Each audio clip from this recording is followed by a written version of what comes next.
So I would like to talk about your urges, your impulses, and what are they? What do they mean? How do we get control or kind of look outside of ourselves to tackle these things? And I think this is a cool topic because this is basically, in my opinion, what determines whether or not you're successful in life. And not just on a weight loss journey, but literally in life, right? And I think it boils down to, can you delay your gratification? Can you postpone a little bit of pleasure now for a whole lot of pleasure in the future? So I think this is kind of cool because it crosses the bridge between just weight loss and I would say general happiness and success in life. So for the sake of this call, I would like to classify urges as primal desires. So when I say urge, I'm talking about this primal, ancient desire. It's this dumb caveman signal. So when you think of your urges, I want you to think of them as this ugly little dumb gremlin. That's what they are. Little dumb gremlin inside your brain. All right, just sitting there, picking his teeth, picking his belly button. He's dumb, doesn't know what he's doing. So that is what your urges are, your primal desires. So back when we were in caves, that's kind of where these are stemming from. Okay, it's the ancient part of your brain. We'll call it the dumb gremlin. Okay, now it's important to note, and I have to say this out loud, even though we know this, but it's important to hear it. You are not your urges. You are not your urges. When you get urges, no matter if they're health related or anything else, that is not you. That is not you. That is that dumb gremlin tapping in your brain. Okay, so the first step in gaining some type of control is separating you from your urges. That is not you. You don't want those. This elevated, evolved human that you are, that is not you talking. That is this dumb gremlin that you've carried in your DNA for, centuries. It's not actually you. It's just your ancient brain, and it was the form that the ancient brain used to protect you in. And we've just carried it with us because we all need to survive. But surviving in this day and age is not the same as surviving back in the day. I think we can agree on that, right? We're not going to walk out to go pick some berries and die by a saber-toothed tiger. That's just not the way that it lives anymore. Yet that dumb gremlin hasn't caught up with the times. So that's what's happening with these urges. Now, what's also important to note about our urges, ladies, is that we actually selectively choose which ones we listen to. So when I hear ladies talking about their urges, they'll say, it's uncontrollable. I can't help myself, right? I have no control. I go, it's all in or all not. It's like all or nothing kind of thing. And that's not true. Why? Because if you just look at all the crazy, weird thoughts we have all day, we have some weird ones, right? We have intrusive thoughts too. Intrusive tongue twister thoughts. You ever blend a smoothie and then for a quick second, you're like, oh my God, what if I blend my fingers by accident? You ever have those weird intrusive thoughts, right? For me, it's like I walk downstairs and my intrusive thought is, oh my God, what if I slip and knock all my teeth out? And I picture it real quick and it flashes, right? Really weird. We all have those intrusive thoughts and we choose to listen to them and we choose not to.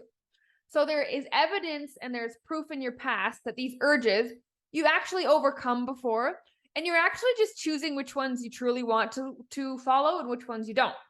Why? Because our dumb gremlin is putting them in us to tell us this is how we keep safe, this is how we survive. And then you're either agreeing or disagreeing and acting accordingly. So, take, for example, our sexual urges, right? Are we having sex in an open restaurant? No, I don't think so. I don't know what kind of restaurants you guys are going to.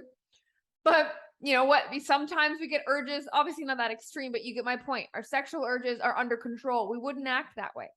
What about our financial urges, right? Is there a really awesome $2,000 purse that you just saw and you'd love to get, but can't afford it? You don't do it, right? That's an urge that you've decided to control. That's an urge that you've decided to look outside of yourself on and say, no, that's not right now. And so we are selectively choosing which urges we'd like to and not like to listen to. And you've been doing that your whole life. So what I would, the question that I would pose to you right now, when it comes to your urges, all of them, health and not health related, are you putting up a good fight? Have you been putting up a good fight? Like a bloody, bruised fight. Tables are broken, chairs are broken, not literally, metaphorically. But have you been putting up a good fight with these urges? With that dumb gremlin in your brain? Have you been? Because the answer is probably no. Because we can always fight harder, right? Have you been fighting for your life? No. Let's be real, right? No, myself included, right? We can always fight that gremlin harder. It's this dumb little tiny gremlin. He's not that strong. We just need to be reminded that they're not that strong. They just feel strong for about 5 minutes. He seems like this huge troll for 5 minutes. It's just a dumb little gremlin. Give it 5 minutes. And so you need to really sit with yourself. Because we are highly evolved, and this dumb little tiny gremlin is the thing that's been throwing us off because it's telling us these little urges. It's just not, have you been putting up that fight? It's just usually not as big of a fight as you think, or as it should be, rather. So because we are highly evolved, it is your duty to distinguish between the urges, them being your primal brain, your ancient brain talking, and then saying, no, I'm a highly evolved being. I can beat this. It's a dumb, stupid, I keep saying that because it sums it up. It's this dumb little ugly gremlin guy that's just he just tapping. And that tap is really loud for 5 minutes. So that's kind of the first thing you need to understand. Because heroes conquer their urges. Heroes. Think of all the awesome fairy tales that you've read, all the great epics in Roman and Greek mythology and all this history. The heroes conquer their urges, whatever they may be. You can also call an urge distraction. Because if I were to ask you right now your purpose in life, you either 100% know it, or you know when you're on the right path to finding it or not. You know when you're almost there, you know when you're going in the opposite direction, right? And when you're going in the opposite direction, it's the urges that are winning. And the urges will always be there, distracting you. But heroes conquer urges. Are you being the main character of your own story lately? Are you going on an adventure worth reading back? Or the past couple weeks, if you were to read your story, is it pretty boring? What monsters have you battled? What crazy feats have you overcome? Mental, physical, career, relationship, anything. What's the story of your life look like the past 2 weeks? Because it's all intertwined with weight loss. How you do one thing is how you do everything. Have you been fighting the urges to yell at your husband and nag him again to put the toilet seat down when he didn't do it and you fell in the middle of the night? Been there, right? Have you been fighting the urges to be that primal cave woman you in all areas? Because if you're struggling to do it in health, try somewhere else and then go back to the health. Because if we took your urges, let's say the past 2 days, 48 hours, all the urges that have popped up, the urge to tell your boss to screw off and leave work early, right? The urge to just walk away and not cook dinner and go get a massage, whatever it is, whatever your urges are, we have them, those intrusive thoughts. Would you want to be known for them? Would you want me to sit down and describe you based on all the urges that you listed? All the urges that you've been battling and fighting for the past 48 hours. If we listed them out and you didn't fight them, then that's who you are. That is who you are. You are what you do. So if we list out those urges, how many of them did you resist? How many of them did you not? And the ones that you did not, are you proud? And if I were to describe you with those urges, Karen is a lazy person who sits on the couch and doesn't work out. Jessica is somebody who skips meal prepping to go get wine with her friends. Would you be proud of the description of your urges, of the ones that you keep giving into? Because if you've been giving into the same ones continuously for a while, that is who you are. You are what you do. That is your identity right now. Now, the good thing about identity is it's always fluid and you can always change it, but only by changing what you do. So I don't think anybody listening to me talk right now wants me to describe them by their pitfalls, by their downfalls, by the ugly, dumb gremlin. Because you're not an ugly, dumb gremlin. But if that's what's been coming out, then that's what the description will be like. And I don't think anybody wants that. So in these urges, ladies, in these heat of the moment, those 5 minutes where it's at the peak of lack of control, all you have to do is, number one, remind yourself it's a dumb little gremlin talking. But number two is just ride the wave. Ride the wave of the urge. Sit with it. Analyze it. Tear it apart. Where is it coming from? Just ride the wave. It doesn't mean act or not act. It doesn't mean make a decision or don't make a decision. It is just your brain telling you to do something to keep you safe and comfortable, keep you happy. Sit with it. Is that primal brain really in my higher self's best interest or my ancient self's best interest, right? If I don't eat that piece of cake, am I going to starve in the winter because all the frost is going to cover the berries? No. You can go to the next weekend and get a piece of cake. So ride the wave of your urges, sit with them for a while, explore them. It's really cool. You just talk to yourself. It doesn't have to be an actual fight or a battle. Just sit with it. Distract yourself, come back to it. There is no need to make a decision on anything or decide how to act at all. Sit with the urge, right? You know, your pancreas releases insulin. Your intestines absorb nutrients, right? Your stomach digests food. These are what our organs do. And your brain sends you urges and impulses. It's just what it does. But you're not that thing, right? You're not digestion. You're not insulin. You're not nutrient absorption. You're not urges. You're not what your organs do. You are how you respond to the information you're being fed, internally and externally.